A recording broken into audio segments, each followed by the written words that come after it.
Selamat pagi para siswi kelas 7 yang saya banggakan. Pelajaran fisika kita pada kesempatan hari ini adalah kita akan membahas di bab 3, yaitu zat, wujud zat, dan perubahannya. Nah, perubahan-perubahannya mungkin lebih ke kimia, nantinya akan ditangani oleh kimia ya. Nah, kita mulai dengan kita akan pelajari mulai dari halaman buku IPA terpadu halaman 83 sampai dengan halaman 103 tentang kapilaritas ya, kapilaritas. Jadi yang pertama, pengertian materi dan zat. Apa itu materi?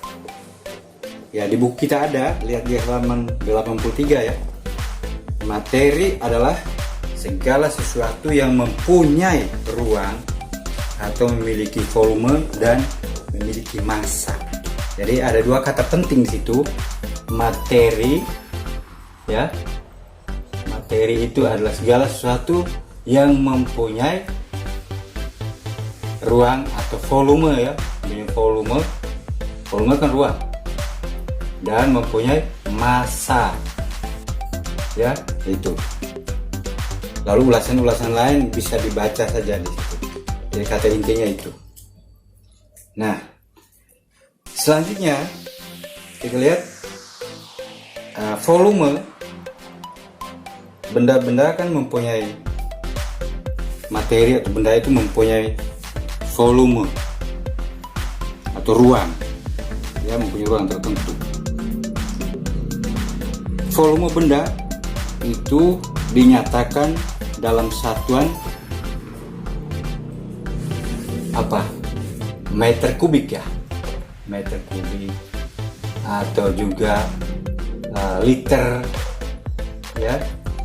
Terus ada desimeter kubik juga, atau mililiter.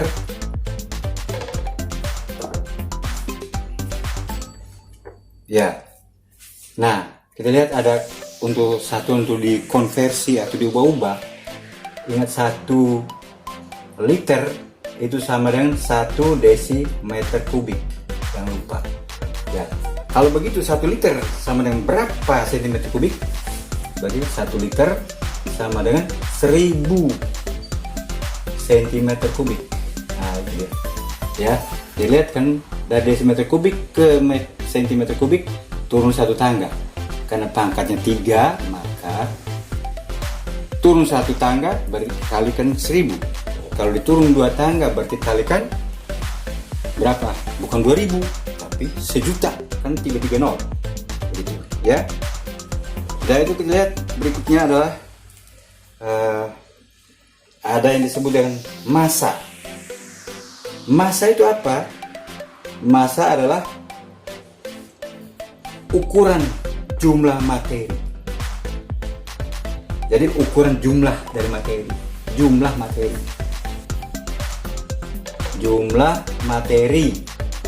itu disebut massa. Jumlah materi dalam suatu benda itu disebut massa. Massa ada perbedaan dengan berat. Kali lalu kita juga sudah membahas tentang berat dan massa ini. Ada perbedaan antara massa dan berat. Massa tadi jumlah materi itu, jumlah zat yang ada dalam benda. Ya. Sedangkan berat itu adalah,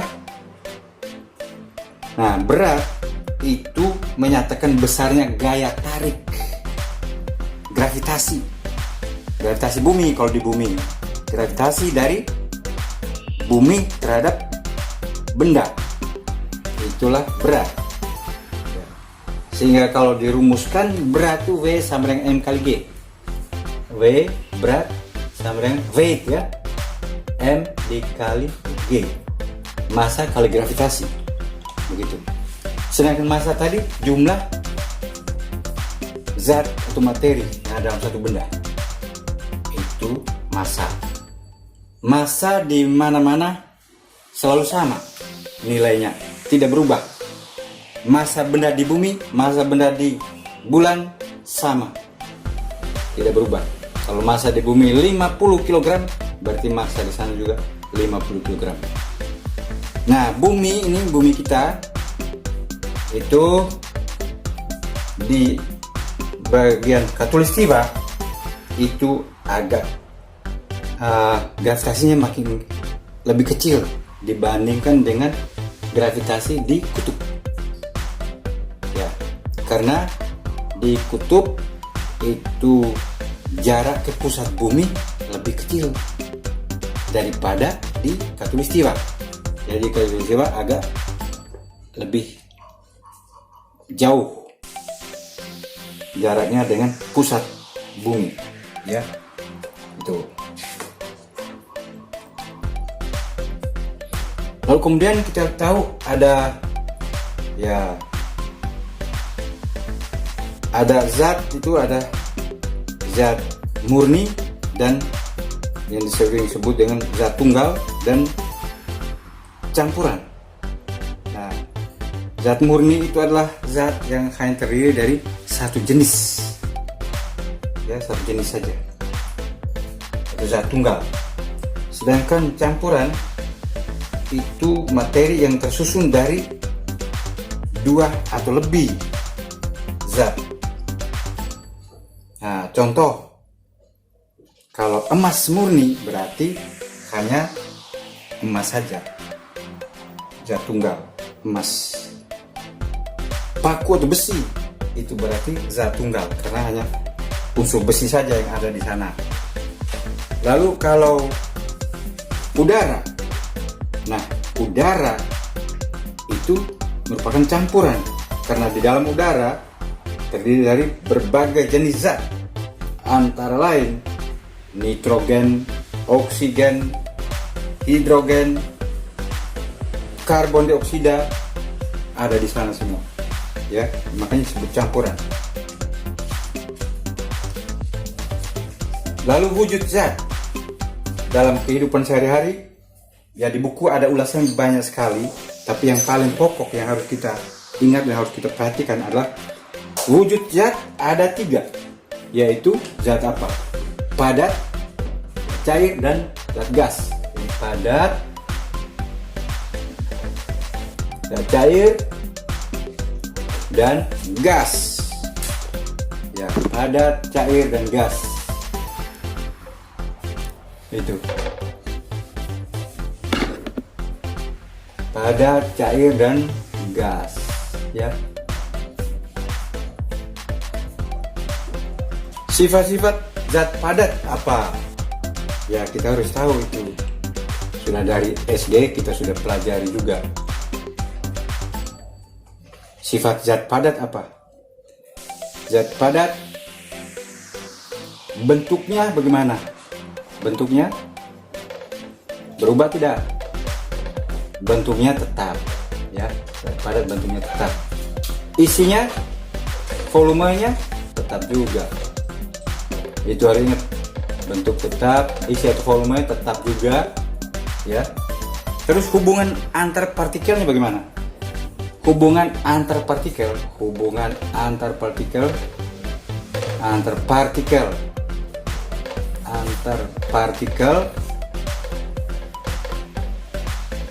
sangat kuat, ya, sangat kuat. Itu, ya, bentuk tetap, ya, zat padat itu mau berada di mana saja bentuknya tidak berubah, tetap seperti itu. Misalnya spidol ini, ya, bentuk begini terus, mau taruh di meja, mau taruh di lantai, di mana saja dia tetap begini bentuknya, tidak berubah, ya. Isinya juga tetap tidak berubah, volumenya tetap. Hubungan antar partikelnya sangat kuat, sangat luar biasa eratnya. Ya, contoh partikel pada tembok misalnya. Partikel pada tembok kan tidak bisa dipisahkan dengan mudah, kecuali Anda ambil pemukul yang besar, hajar tembok, baru bisa rontok tembok ini. Jadi lihat padatnya begitu, ikatannya kuat sekali. Kalau dilukiskan bentuk partikelnya merapat, ya, merapat begitu. Rapat sekali antar partikelnya begitu, ya. Jadi sangat erat. Lalu zat cair, bagaimana sifat-sifat zat cair? Bentuknya bagaimana? Bentuk selalu berubah-ubah. Ya, sesuai wadah, sesuai tempat di mana zat cair itu diletakkan, ditaruh. Di sana dia berubah. Kalau bentuknya botol, maka dia ikut bentuk botol. Kalau bentuknya piring, maka ikut bentuk piring. Ya, sesuai wadah ditempatkan zat cair ini. Semua zat cair demikian. Isinya bagaimana? Berubah nggak? Isinya selalu tetap. Selalu tetap, ya. Tetap. Gitu. Jadi bentuk berubah, isi selalu tetap. Terus hubungan antar partikel bagaimana? Hubungan antar partikelnya. Hubungan antar partikel. Antar partikel. Cukup kuat, ya, cukup kuat. Cukup kuat. Ya. Hubungan antar partikel cukup kuat ini kita lihat dari mana? Coba sekarang kita ambil air. Ya. Air kita lihat kalau kita tuang, dia kan sepertinya nyambung, ya, masih ada nyambungnya, sambungnya, ya. Lihat air di keran kan sambung ke bawah. Atau kalau kita jalan di air, merasa seperti terhambat kita berlari di air, itu langkah kita tidak seperti di udara, terhambat oleh air, ya, karena ada partikel-partikel air itu yang menghambat kita waktu berlari di air, ya. Jadi karena hubungan antar partikelnya cukup kuat, ya. Ya, gampang dipisahkan, ya, mudah dipisahkan. Itu, ya. Lalu kemudian gas, bagaimana bentuknya? Bentuk gas berubah-ubah, selalu berubah, ya. Bentuk gas berubah, isinya juga berubah-ubah, tidak tetap. Berubah-ubah, ya toh? Tidak tetap isinya, bisa banyak, bisa sedikit. Udara dalam ruangan, bisa nggak udara semua dalam ruangan ini dimasuk dalam satu drum? Bisa saja, tapi beda tekanannya. Tekanan ketika di ruang seperti terbuka begini, tekanannya ya tidak terlalu besar. Tapi ketika masuk dalam drum, semua udara yang sama ini dengan volume udara yang sama ini, tekanan pasti luar biasa, ya. Lalu hubungan antar partikel bagaimana? Hubungan antar partikelnya sangat lemah. Partikel sangat lemah sekali, ya. Lemah. Ya, udara ini, ya, kita gerakan tangan kita di udara hanya rasa sedikit saja, nggak rasa seperti air. Atau kita mau gerakan di tembok, mau loloskan tangan kita menembus tembok, sulit. Tapi di udara kita bergerak dengan bebas, memukul apa saja, kita berlari juga dengan bebas, karena hubungan antar partikel di udara sangat lemah. Ya, untunglah keadaan demikian. Kalau Anda kata juga hubungannya antar partikelnya kuat, ya kita susah berlari kemana-mana, nggak bisa, ya toh? Kita berjalan juga selalu dihambat oleh udara. Nah, karena lemah itu, maka kita bisa bebas, bisa menghirup napas dari udara, bisa, ya. Jadi ingat baik, itu ada 3 sifat-sifat dari zat padat, cair, dan gas.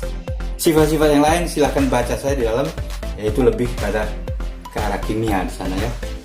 Nah, sekarang kita lihat berikut lagi bagaimana perubahan wujud benda ini. Perubahan wujud zat. Perubahan wujud zat ini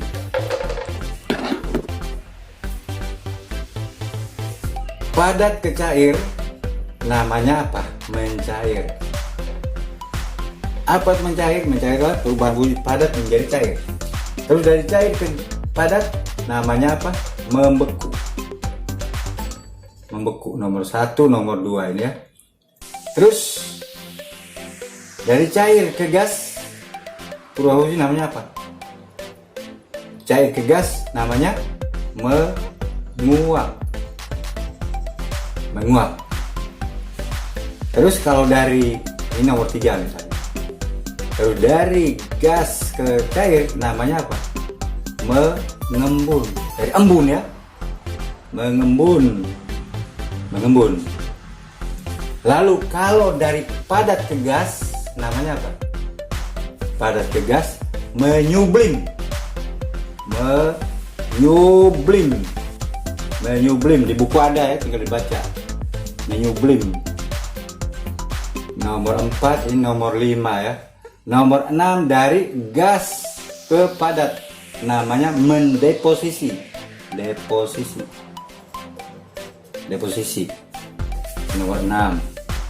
Nah, kita lihat di sini ada hubungan apa? Perubahan wujud zat ini. Padat menjadi cair, cair menjadi gas, gas menjadi padat lagi, atau gas menjadi cair, lalu cair menjadi padat lagi. Nah, di antara perubahan-perubahan wujud ini, mana yang membutuhkan energi kalor, dan mana yang tidak membutuhkan energi kalor. Nah, kita lihat di buku, dipelajari ya, baca dari buku itu, dari halaman tadi Bapak Guru sebutkan tadi ya. Nah, mana yang membutuhkan energi atau energi kalor, dan mana yang tidak membutuhkan energi kalor, gitu ya. Bisa kita lihat. Yang membutuhkan energi kalor, kita lihat dari padat ke cair, perlu energi kalor nomor 1, perlu. Tapi dari cair ke padat tidak perlu, bahkan dia harus membuang kalor supaya dia kembali jadi padat ya. Lalu dari cair ke gas, air misalnya direbus, pasti perlu pemanasan, energi kalor, sehingga uap keluar ya. Lalu kemudian sedangkan dari gas ke cair itu tidak memerlukan kalor, justru dia harus membuang kalor ya, supaya bisa menjadi cair lagi. Mengembun misalnya, kan dingin baru dia jadi cair lagi. Lalu kemudian dari padat ke gas, ya perlu energi kalor di situ. Kapur barus misalnya ya, berubah padat menjadi gas. Ya, lalu dari gas menjadi padat, dia tidak memerlukan energi kalor. Jadi yang memerlukan energi kalor 1, 3, 5. Ya, kode di sini, nanti di buku mungkin lain kodenya. Ya, itu perlu diperhatikan. Perubahan kimia, perubahan fisik yang ada di buku tinggal dipelajari, itu bisa kita peroleh dari ilmu kimia. Ada reaksi kimia segala macam, itu adalah dari kimia, ilmu kimia. Nanti dipelajari di dalam pelajaran khusus tentang kimia. Ada persamaan reaksi, ada perubahan warna dan sebagainya, itu dari kimia ya. Lalu kemudian kita melihat yang berikut lagi adalah tentang adesi dan kohesi. Adesi dan kohesi ya. Di buku tinggal dipelajari saja. Apa itu adesi, apa itu kohesi. Ya.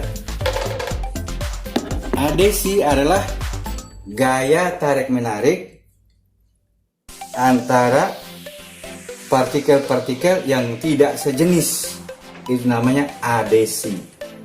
Gaya tarik-menarik antara partikel-partikel yang tidak sejenis, namanya adesi. Contohnya apa adesi itu? Contohnya lihat seperti ada apa? Ini spidol, tinta menempel pada papan tulis. Itu contoh adesi. Jadi kenapa ini spidol tintanya menempel di papan tulis? Karena ada adesi. Gaya tarik menarik antara partikel tinta dengan partikel papan tulis. Demikian juga dengan tinta dengan kertas. Itu adesi juga. Jadi gaya tarik menarik antara partikel-partikel yang tidak sejenis.